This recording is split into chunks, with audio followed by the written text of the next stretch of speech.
Earlier this year, I built the world's greatest cat fort. But Ralph and I have since moved out of my parents' house, and he's been left decidedly castle-less. And though he's got a new friend, Bella, he's struggling to adapt to life without a luxury palace. He's been bugging me constantly to build him a new one. And so I'm finally giving in, but with some conditions. Number 1. The castle has got to be entirely made out of cardboard. Chateau de Ralph had a wooden frame, so it wasn't really a box fort at all, rather a wooden castle with cardboard cladding, and that really bugged me, so this time it's got to be entirely cardboard. And number 2, it's got to be so big that I can use it as a human fort too, because who doesn't love box forts? So how do you go about building something of that size entirely out of cardboard? Well, I found these cardboard bricks online that slot together, sort of like cardboard Lego. This isn't sponsored, I've had no contact or affiliation with the people who make them, but these bricks are perfect. Or nearly perfect. The trouble is, they come flat pack, and the go big or go home approach I was taking meant that I had 800 of them to assemble. 800! It took about 12 hours, and by the end of it, my hands were completely covered in paper cuts. But I didn't care about that, for it was only now that I truly realised the potential of these 800 chunks of cardboard. This is gonna be the funnest day of my life. I got started right away, using the rug as an approximate footprint for the castle, although making sure the 2 towers that would be on either side protruded slightly, and leaving a gap for what would be the doorway. Thanks to the bricks just slotting together, I made incredibly quick progress, and before I knew it, the fort was already knee height. The doorway was a little more challenging. I had to build above first and then fill in the gaps from below to hold it all together. And my plants were constantly getting in the way.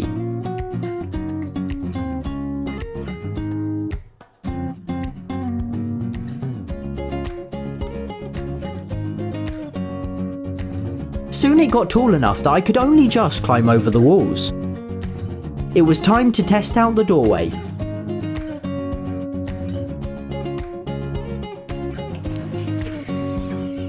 I made it! Yes. Oh. Already, it was enormous, and I was only about halfway. It now occurred to me that I should probably include a window on either side. I made a small lip out of outward-facing bricks and doubled them up underneath. So sort of we're in the nice perfect brick pattern, but it's a really sturdy windowsill, and I've done the same on the other side. Before I could continue though, my project managers decided to check on my progress. Bella was first and seemed less than impressed, preferring to sit under the Christmas tree instead. Some trees tempted her inside, but only briefly.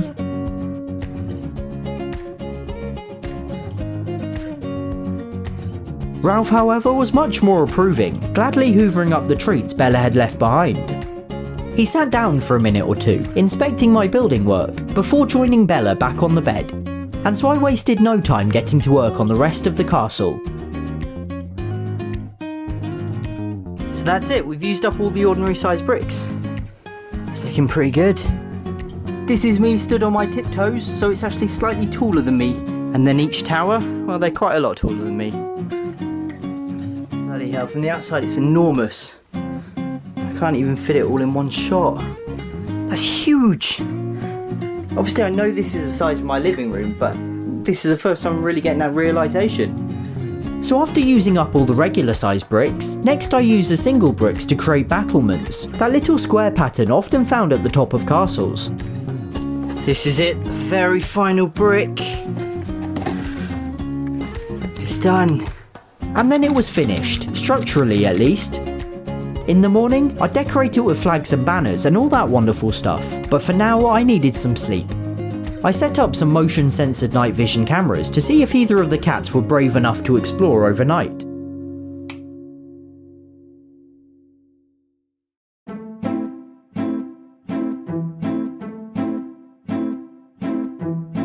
Ralph is first to enter, noticing one of the cameras straight away.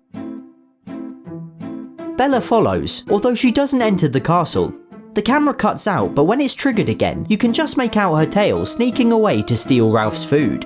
A few minutes later, she returns and has a little sit, completely ignoring the castle once more, before disappearing back upstairs. Ralph, however, spends most of the night in the castle. He doesn't sleep, but spends the time bathing, scratching it, and wondering what on earth the cameras are over and over again.